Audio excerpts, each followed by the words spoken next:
Welcome to Tech Tuesday with me, Danny, where we talk about technology. Today, in my hands, I have this great point-and-shoot travel camera by Panasonic. It's the LX100.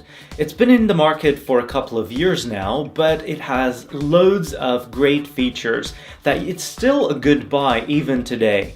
And if you're trying to wait for the LX200, the rumors are not confirmed yet, and there might be a wait. So stick around, let's find out what this one has to offer.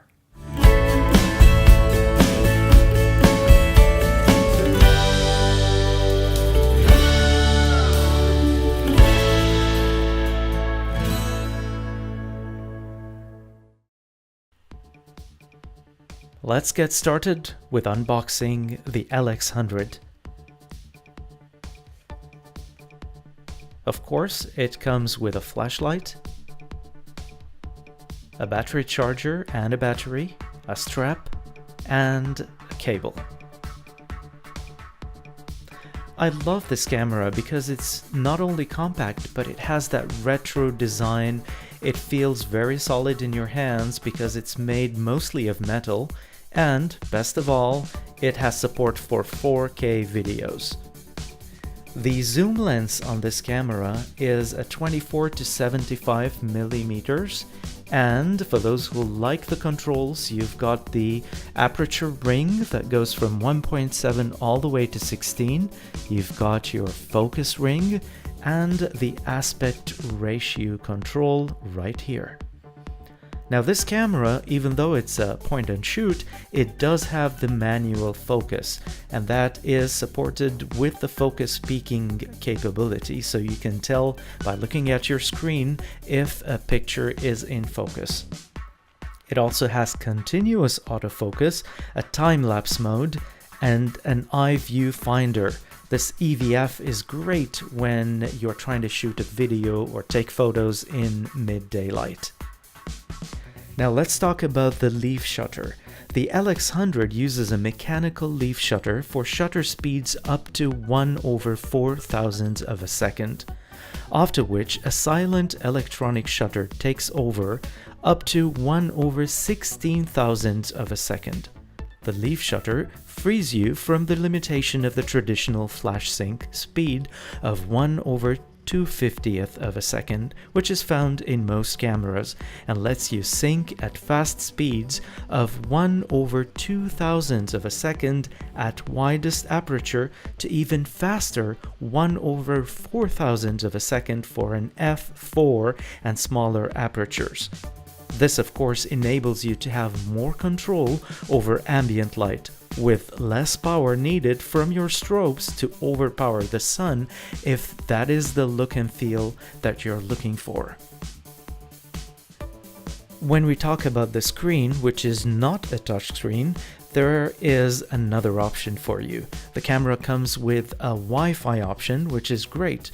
Because of that Wi-Fi option, you can pair your camera to your phone via the Panasonic app to control the camera remotely, or transfer JPEG files to your phone via the Wi-Fi. Now, we also talked about the camera having a sensor close to a GH4. The reality is the LX100 has a multi-aspect ratio sensor that outputs a 12 megapixel crop out of a 16 megapixel, and that helps in the different crops and the different dimensions and the aspect ratios that this camera supports.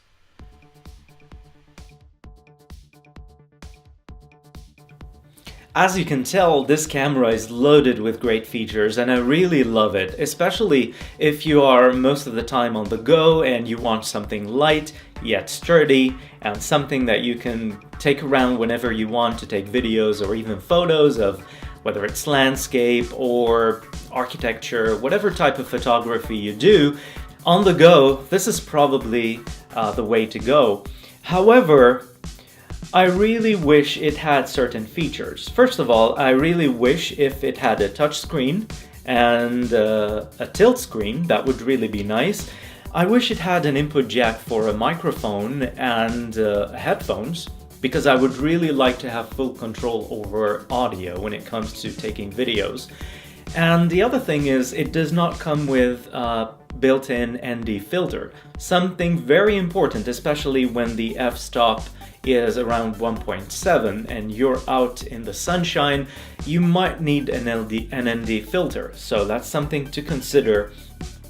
And in addition to all that, though the video is really compared to the GH4 in terms of quality, and the sensor itself is comparable to the GH4, I really wish that this camera had something around image stabilization.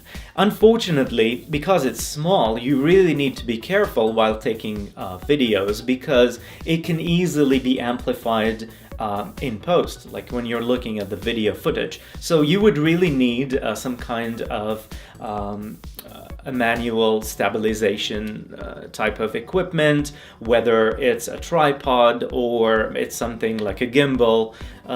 It's up to you, but I really wish it was something built into the camera. That would have really made it the camera of choice for travel and point and shoot.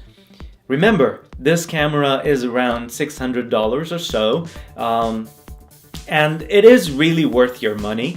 I think it's a great camera as well if you're shooting videos on YouTube, or if you want something really portable to take around wherever you want. I hope this video was useful for you, and it made you make your decision whether you want to buy what's available today in the market or wait a couple of months or maybe a year to get the next generation of the Lumix LX200. Until a new video with me, Danny, have a great day. Bye-bye.